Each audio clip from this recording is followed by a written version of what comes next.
There's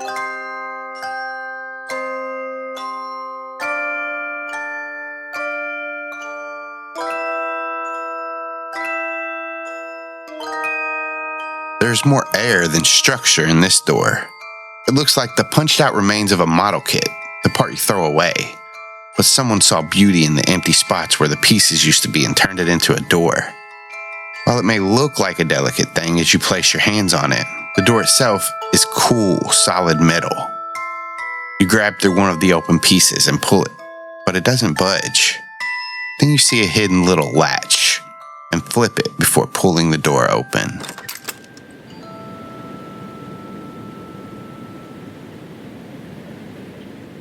Jack and Cedar.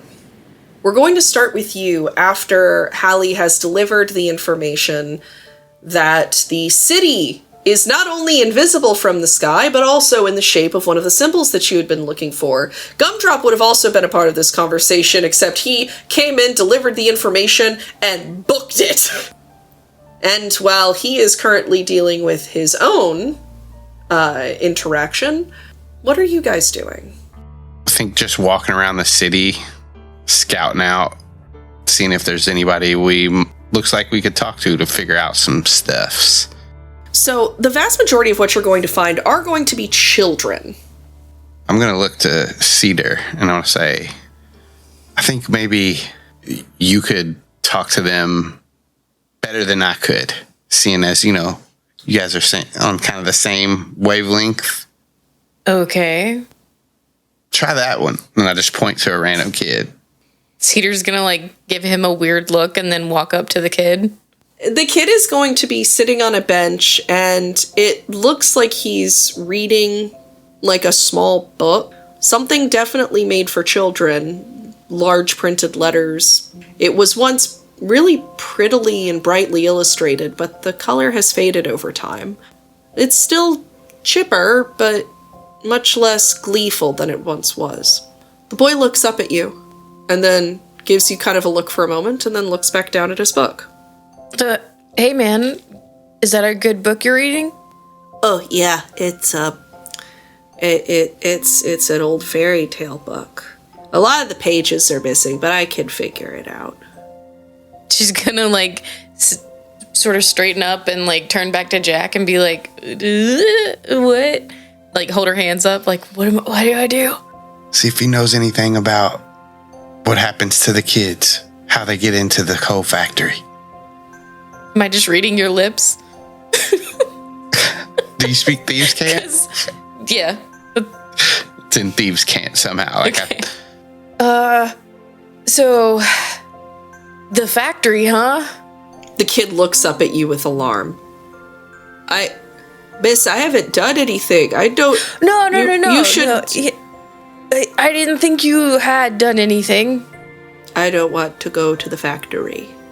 That's common. I hear that nobody does. People don't come back when they go.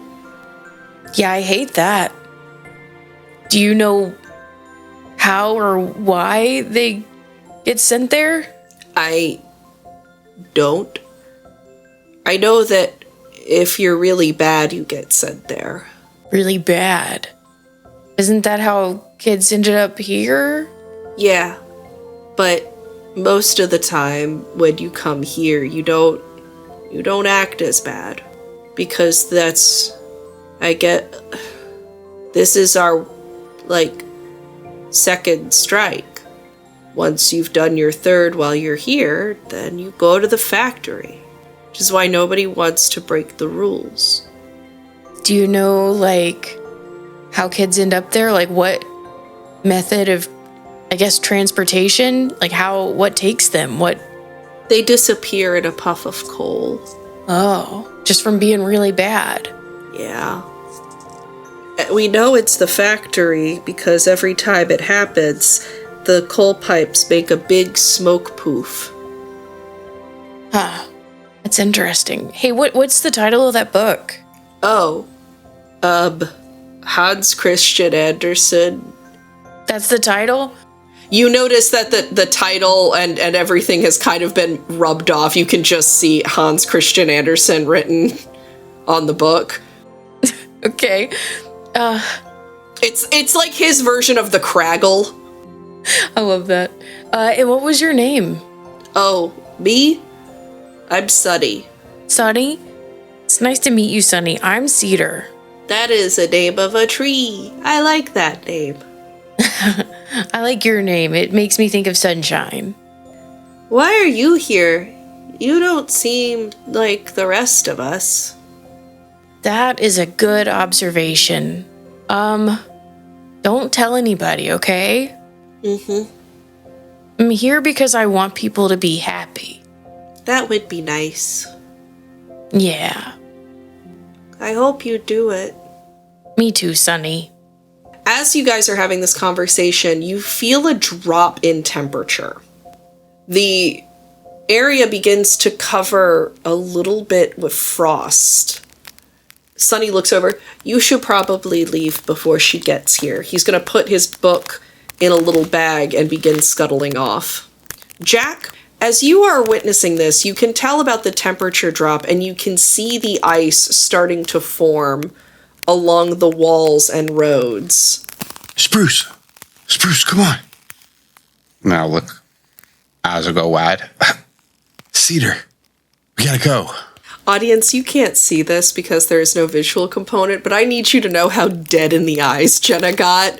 It was so beautiful, and she's staring directly into the camera, so it's the most disapproving look I've ever been given by Jenna. Even though it was not directed at me, I still feel bad. And that is exactly the look that Cedar is giving Jack. His eyes will be wide and he'll put his hood up and he'll say, I'm sorry, we gotta go.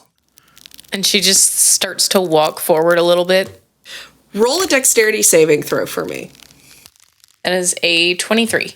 Damn it, you succeed. As you begin to walk, the ground underneath you begins to turn to slick ice. You're able to find your footing and honestly kind of skate back to where Jack is.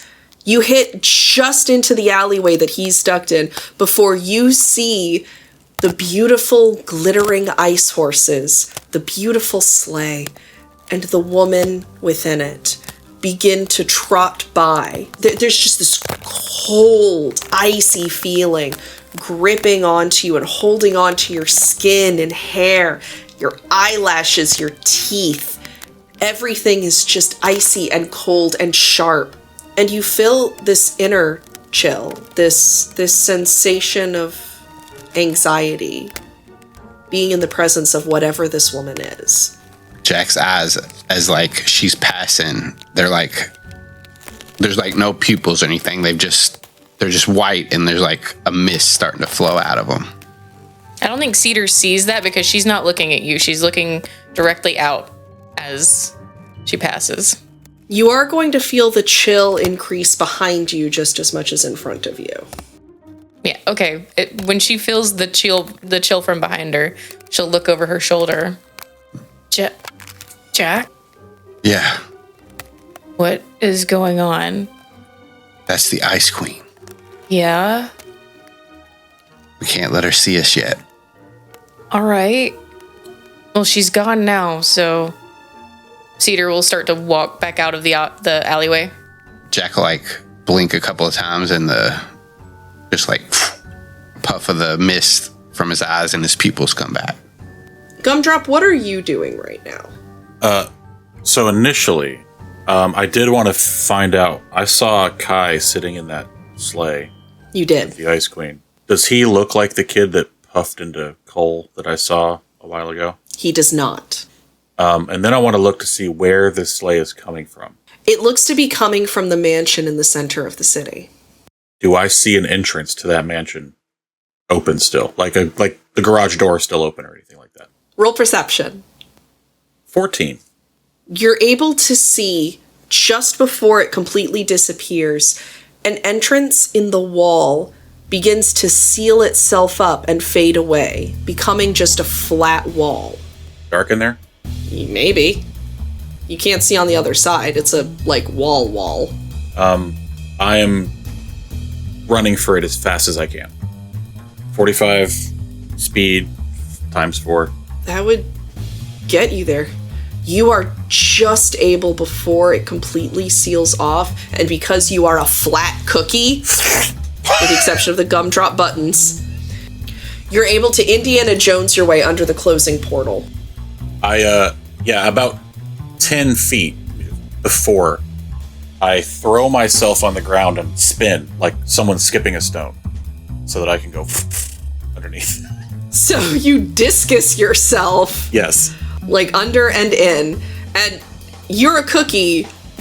And on ice. On ice, and unfortunately we've had to go over this before. You feel very nauseous. The oatmeal inside is not doing well, but you're inside. I try to fight that nausea and get up and you're hide getting as up quick like as I really can. wobbly, like. I try to superhero pose it, and it doesn't quite work. And I'm just going to try to hide as quick as I can. You duck behind a tree. Tree? Yes. Looking around you, you see a garden made almost entirely of snow, ice, and evergreen plants. So there are sculptures in this space and a small frozen pond that you can see still contains koi, but frozen over in perpetuity. You're in a place that's beautiful and distressing, all at the same time. A garden path leads around this space and into a large glass atrium, maybe? Sunroom, something. But it's towering, at least 2 or 3 stories. And it's made of glass and wrought iron in a beautiful, intricate shape that swirls and shifts and moves, reminding you of wind that carries snowflakes on a storm. You said there's snow on the ground in here? Frost, ice, a little bit of snow. Is my pass without trace still active? Yes. Oh, the statues. What are they of? You can see a statue of a swan, a statue of a horse, a statue of 3 wolves, and, interestingly, a statue of a figure, a human figure or humanoid of some kind. It's indistinct, but gives you the impression that it's supposed to be of someone. Is it stone or marble or glass? It's ice. All of the statues are ice. I'm doing a recon. I'm gonna look around in here as much as I can. I don't really have a goal unless it is to figure out what she wants. Okay. If I can find any, like, I don't know, here's a detailed list of all the shit I'm trying to do. Unfortunately, you find no doodled-on trapper keepers. Does she have an office? I'd like to find an office or something like that. You walk into the atrium, as it's the only indoor spot that you have so far, and find that it connects to the rest of the mansion. Within this atrium is a dais. On top of this dais is a desk. On top of the desk is a ring of keys, all wrought iron in beautiful, elaborate shapes. Before I pick it up, I pay attention to its exact position and which keys are on the outside, how it's splayed. Mm-hmm. And then I take it. You have acquired Ring of Keys. Ring of Keys. A doorway from the atrium leads into what appears to be some form of grand hall. And for a moment, you are struck and afraid. It passes quickly, your programming kicks in, but around this great hall are the, for lack of a better word, ghosts of an eternal party. People dressed in elaborate finery are frozen in place, a sheen of ice covering their bodies. You see a few animals, you see these people, you see a couple of mythical creatures, all seeming to be just completely frozen in time and ice in this eternal party. How is this place lit? There's a chandelier hanging from the ceiling that's made of crystal and appears to be fueled by electricity? Oil? Something? It's definitely not candles. I don't see open flame. Nowhere. I move through the party, and I'm looking for locked doors at this point, or chests, that kind of thing. Something keys go to. You're going to find a couple of doors that it's very clear that the keys go to. It appears that you essentially have the master keys to the mansion. Notably, there's going to be a staircase. It's going to be one of those big, fancy, elaborate, curved staircases that lead to an upper floor that, if you're in a, princess movie, you triumphantly and slowly descend down the stairs during the climax. Oh, yeah. Those stairs are there and lead to, as you can imagine, as stairs often do, it leads to another floor.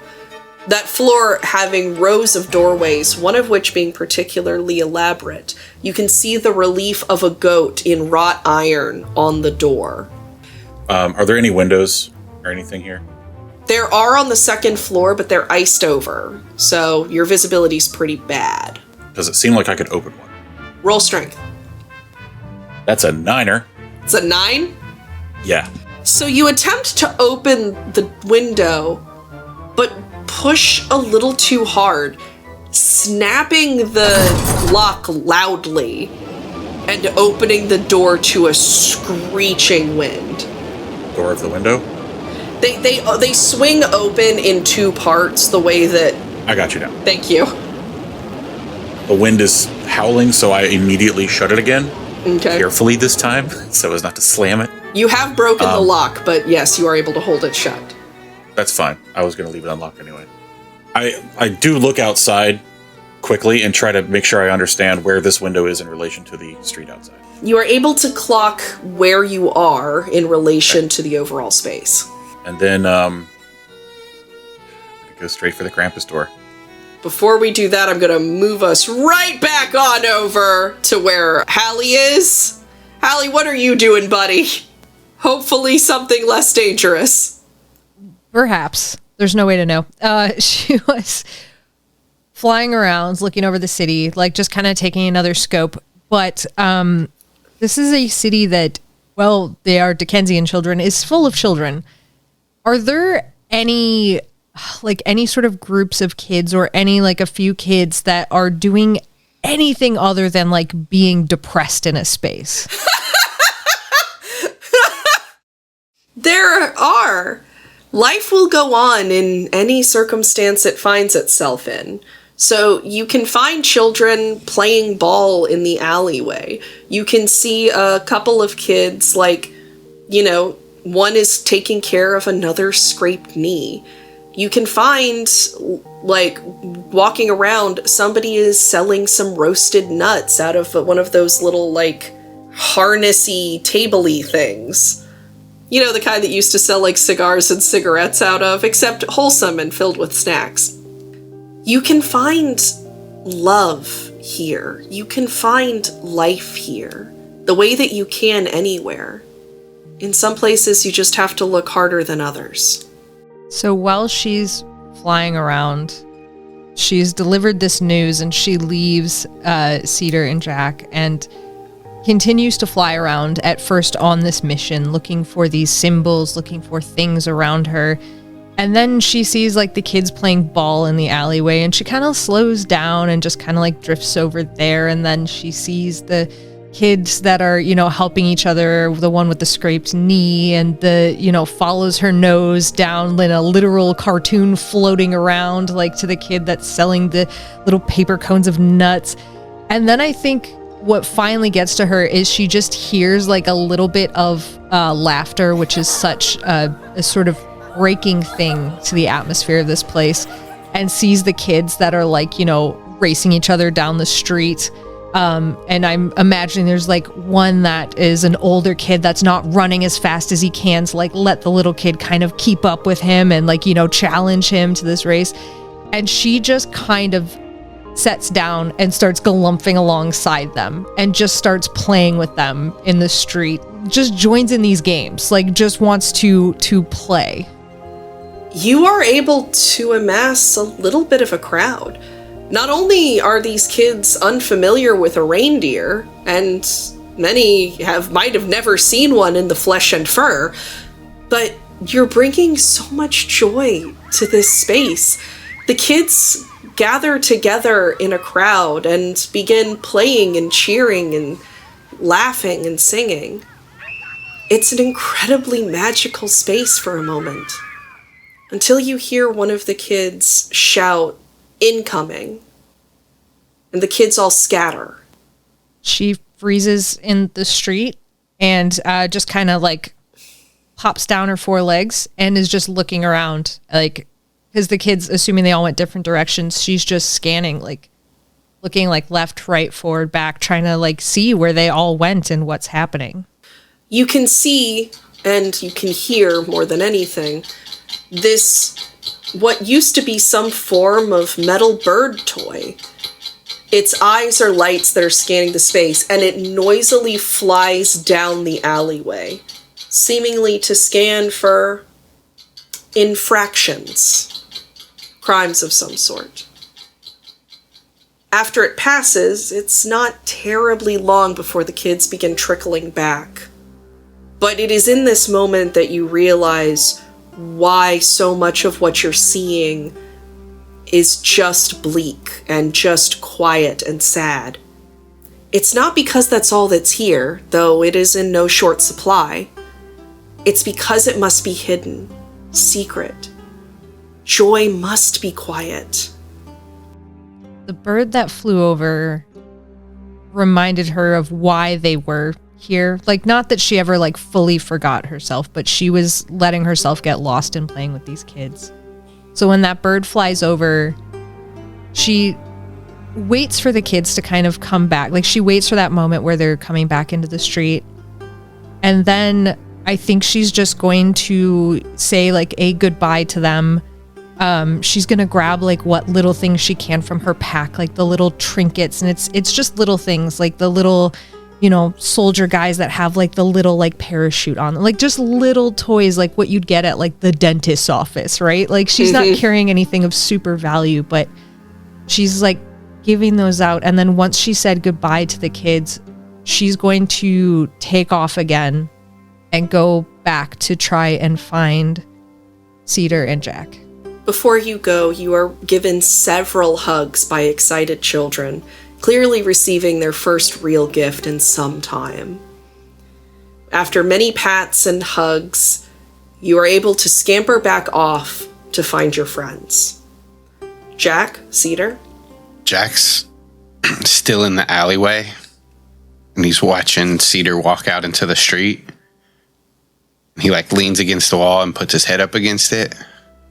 Alex, this is up to you if this will work or not. I have a feat called Criminal Contact, and it lets me have reliable and trustworthy contact that acts as a liaison to other network of criminals. I can send messages to and from my contact from great distances.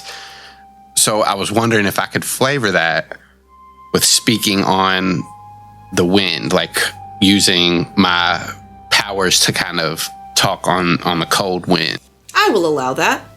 Anywhere that the wind is under a certain temperature, this will be usable. Okay.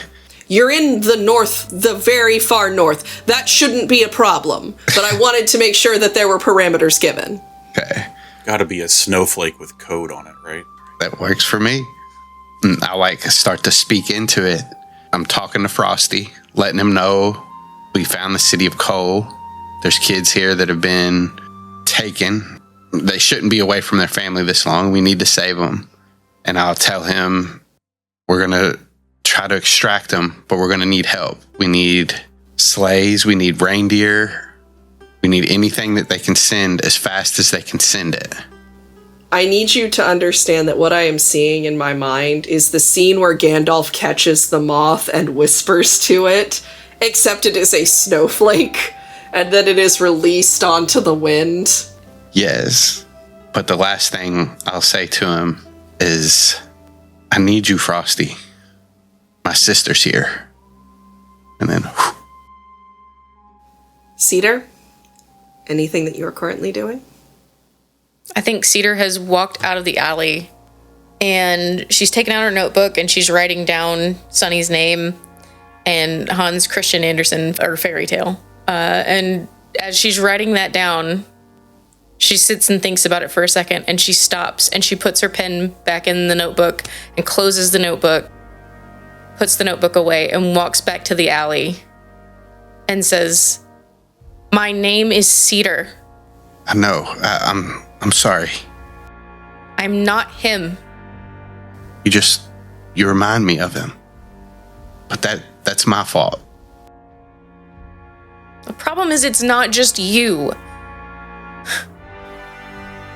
I mean, you just told me to go talk to this kid. I didn't grow up around kids. Grandma kept me in. You, Halley, neither one of you knew that I existed, right? Yeah, right. Because my whole life, I know that what she's preparing me for is to take over for him. I don't even know him. What if I don't want to do that? You shouldn't have to. He sacrificed anything that he wanted to do that. I know he would be the first one to tell you that you don't have to. Yeah. Well, I wouldn't know that because he's only ever told me one thing. What was it? Hey, kid. When we're finished with this, Cedar, you'll see him again. We'll figure that out. I'm sorry. Just grab Cedar and kind of do the thing where you're like, do you want to hug? Is it okay to hug? I got both her shoulders. When you grab both of her shoulders and look at her, she's just gonna fall into you in a big ol' hug. Yeah. Hug her tight. You receive the warmest, coldest hug you've ever received. This hug of comfort, apology, and most of all, understanding. This bond that you've never really known, but that you can kind of grasp the intensity of, the weight of. You're there for a while before the two of you pull away, ready to face whatever is coming down that pipe. Gum-Drop, you are at the door with the goat head relief. Its open mouth clearly the keyhole. I put my ear to it and listen. You can hear something mechanical, like gears, chugging and clunking and moving around, as if there's some great machine inside. You can hear someone moving around, or at least as well as you kind of can over the sounds of the machine. Is this one of those kind of keyholes you can see through? It is not. I feel as though that is probably as much as G.U.M.D.R.O.P would do on his own. I would like to take the powder and create an exact duplicate of the key of rings. The ring of keys. Key rings. You are able to do so. And then I'm going to go put the keys back on the table exactly like they were. That's why I was so careful to see how they were splayed and all that. So no one will know I was here, except for the broken lock on the window that I leave from. You are able to leave out of the broken window. It's slamming open with the wind and holding open after you slip out. Can I see Shadow through the window? You can. Shadow step? Oddly, Okay. You can see it on the other side of the wall. The wall that encapsulates the manor. You can see shadows not just in the garden below, but you can see shadows on the other side of the wall. I'm going to, rather than opening the window, I'm going to try to leave it closed. I'm going to just try to shadow step and do that. I pell-mell make my way back for the group. Jack, expressly, but everyone. You arrive back to the group around the same time that you see Cedar kind of snuffling and wiping at her eyes a teeny bit. You can see Jack looking a combination of remorseful, moved, and absolutely terrified. Something hangs in the air. And as Halley skids up to the group as well, you all are finally truly reunited. And man, do you have some stuff to talk about.